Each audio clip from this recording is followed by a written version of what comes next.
एक और नोटबंदी की तैयारी में सरकार, वित्त मंत्री का संसद में ऐलान। बाजार से गायब हो चुके हैं 2000 के नोट, बैंकों में भी नहीं मिल रहे।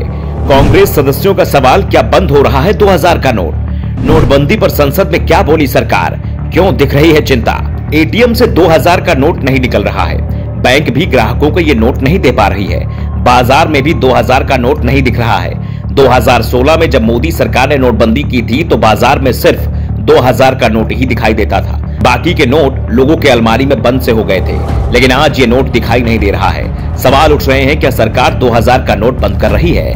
पहले उसकी छपाई बंद की गई और अब उसे पूरी तरह से बंद करने पर विचार तो नहीं कर रही है। संसद में यह भी सवाल उठ रहा है, क्या मोदी सरकार एक बार फिर नोटबंदी की तैयारी कर रही है? इस बार नोटबंदी होगी तो कौन कौन से नोट बंद किए जाएंगे?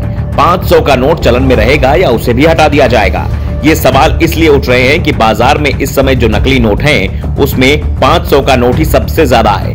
2000 का नोट तो जैसे गायब ही हो चुका है। संसद में कांग्रेस नेता राजीव शुक्ला ने सवाल किया कि क्या सरकार नोटबंदी की फिर से तैयारी कर रही है। जवाब में वित्त राज्य मंत्री पंकज चौधरी ने कहा कि सरकार देश को कम नकदी वाली अर्थव्यवस्था बनाने की कोशिश कर रही है। डिजिटल भुगतान के लिए तंत्र को मजबूत करने की दिशा में काम तेजी से चल रहा है। उन्होंने कहा कि महंगाई के बैंक नोटों की मांग बढ़ी है, जिसकी आवश्यकता पूरी की जा रही है। फटे पुराने बैंक नोटों को बदलने, आरक्षित स्टॉक की जरूरत, भुगतान के मोड में वृद्धि जैसे कारण होते हैं, जिस कारण से बैंक को नोट छापने होते हैं। जरूरत के अनुसार नोट छापे जा रहे हैं। वित्त राज्य मंत्री ने साफ कर दिया कि 2000 के नोट की जरूरत महसूस नहीं हो रही है। वैसे भी नकद लेन देन में 2000 के नोट का उपयोग कम होता है। सबसे ज्यादा चलन में 500 का नोट ही रहता है, इसलिए उसकी छपाई ज्यादा की गई है। और बात नोटबंदी की है तो अभी इसकी जरूरत महसूस नहीं हो रही है।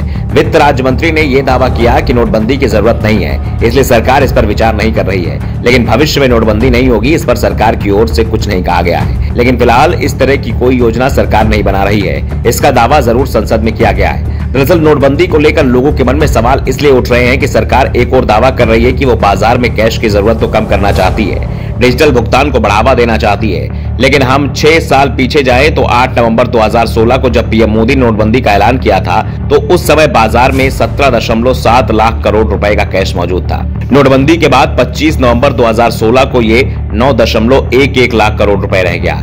जनवरी 2017 में यह घटकर 7.8 लाख करोड़ रुपए रह गया था। इस समय तक अधिकांश लोग अपने पुराने 500,000 रुपए के नोट बैंक में जमा कर चुके थे, लेकिन फिर इसमें उछाल आना शुरू हो गया। आरबीआई ने जो आंकड़े जारी किए उसमें 21 अक्टूबर तक देश में 30.88 लाख यानी 30,88,000 करोड़ रुपए कैश मौजूद था।